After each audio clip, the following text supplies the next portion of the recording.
Bienvenue dans cette review de l'épisode 1 de Yu-Gi-Oh! Sevens. Alors pourquoi je vais parler de Yu-Gi-Oh! Sevens? Déjà parce que Yu-Gi-Oh! À la base est mon manga préféré, y compris animé. Ça ne veut pas dire que c'est le meilleur, ça veut juste dire que c'est mon préféré personnellement. Attention, quand je donne mon avis sur un épisode, ça donne pas mon avis sur la série, ça donne juste mon avis sur l'épisode en lui-même. Donc vous attendez pas forcément à ce que je dise « Ouais, la série ça va être pourri ». Non. Je ne suis pas là pour ça, on est là pour parler de l'épisode dans cette vidéo, uniquement de l'épisode 1, c'est tout. Donc Yu-Gi-Oh! Sevens, nous sommes dans la ville de Goa City, une ville très futuriste, encore plus futuriste que les anciens Yu-Gi-Oh! Il me semble. On y suit l'aventure de Yuga, un jeune garçon qui souhaiterait créer des rush duels, un duel avec ses propres règles, parce qu'il a du mal à comprendre les règles du duel de monstres habituel. Voilà, en gros c'est l'épisode 1. Dans cet épisode 1, on va surtout découvrir notre héros et certains autres personnages dont on va reparler, et c'est tout. Ah oui, et on découvre aussi le rush duel pour la première fois. Franchement, l'épisode me fait un petit peu peur. C'est pas un mauvais épisode en soi, mais c'est pas un épisode pilote qui me donne forcément envie de regarder la suite en fait. Bon après, soyons honnêtes, il y a quand même du positif. L'animation est assez bien travaillée, hein, on sent que les dessins ont été bossés, les musiques sont vraiment pas mal. Au passage, l'opening est passable. Passable dans le sens, bah ouais, ça se regarde. C'est divertissant mais sans plus. Honnêtement, j'ai peur. Donc oui, on a une bonne animation, on a de bonnes musiques, et Yuga a l'air assez intéressant dans son envie d'avoir des nouveaux duels. Je peux comprendre en fait son envie de vouloir avoir des nouveaux duels parce qu'il comprend pas les anciennes règles. Même si bon, dans les anciennes séries, on a vu des enfants qui avaient à peu près son âge, voire moins, et qui arrivaient quand même à comprendre les duels de monstres. Mais en même temps, c'est vrai que maintenant, avec les pendules, les synchros, les XYZ, les... Mais attends, il n'y avait pas des enfants encore plus jeunes que lui dans Arc 5? Et eux, ils comprenaient les règles, on est d'accord? D'accord, bon bah... Ok, bon pourquoi pas. Bref, bon l'épisode en lui-même a quelques points positifs, mais il y a aussi des problèmes dont j'aimerais reparler. Bon, déjà, soyons honnêtes, Yuga a une personnalité intéressante, même si j'espère de tout mon cœur qu'il sera pas trop comme Yuma, parce que sinon moi je vais pas l'aimer dès le début. Yuma qui est pas méchant, c'est un personnage intéressant dans son évolution.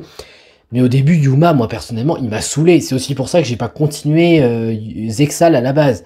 Et là, si Yuga il est pareil, ça va pas le faire. Par contre, Luke, il a l'air intéressant. Ou Rook. Oui, parce qu'on l'appelle aussi Rook dans l'animé, dans notre traduction. Enfin, dans la VO-STFR. Lui, il a l'air intéressant, mais faut vraiment qu'on m'explique son pouvoir d'arrêter les machines, là. Il aurait un démon en lui, apparemment, ou quelque chose comme ça, mais faudra qu'on m'explique. Ah, et aussi, il y a Romine, la petite guitariste, là, qui se balade avec sa guitare. À mon avis, elle a ses petits secrets qu'on découvrira plus tard. En tout cas, elle est très mignonne, je trouve. Quoi, je dis juste qu'elle est mignonne, vous faites pas d'idée, hein, c'est tout. Je dis juste qu'elle est mignonne. Y a rien d'autre. Donc là, j'ai dit à peu près le positif. Bon, on découvre le monde des duels, mais justement, déjà, il y a un problème avec un des personnages. Je connais pas son nom, hein, parce que j'ai pas dû l'entendre. Le président du conseil des élèves. Oh là là, je sens que je vais pas l'aimer, lui. C'est un mec qui en fait des caisses parce qu'il a peur des pénalités, il a peur de plusieurs trucs en fait, et il est très strict à l'école. Et sincèrement, s'il est comme ça pendant tous les épisodes, moi il va m'énerver. Bon après c'est que l'épisode 1. Mais sincèrement, s'il est comme ça pendant tout l'épisode, moi ça va pas le faire, ça va m'énerver, et je vais avoir qu'une envie, c'est de lui mettre la tête contre le mur ou quelque chose, parce qu'au bout d'un moment, voilà. Et lui par contre c'est un ado, hein. Il a l'air plus âgé, on dirait pas un enfant d'une école primaire comme Yuga. À côté, qu'est-ce que je pourrais dire? Bah juste parler des rush duels en eux-mêmes en fait. Donc faut savoir que les rush duels sont des nouveaux types de duels. Donc là c'est même pas on te change juste quelques règles du duel de monstres, là c'est on te change pratiquement toutes les règles. Les nouvelles règles, d'abord tu peux invoquer autant de monstres que tu veux, le même tour, en invocation normale.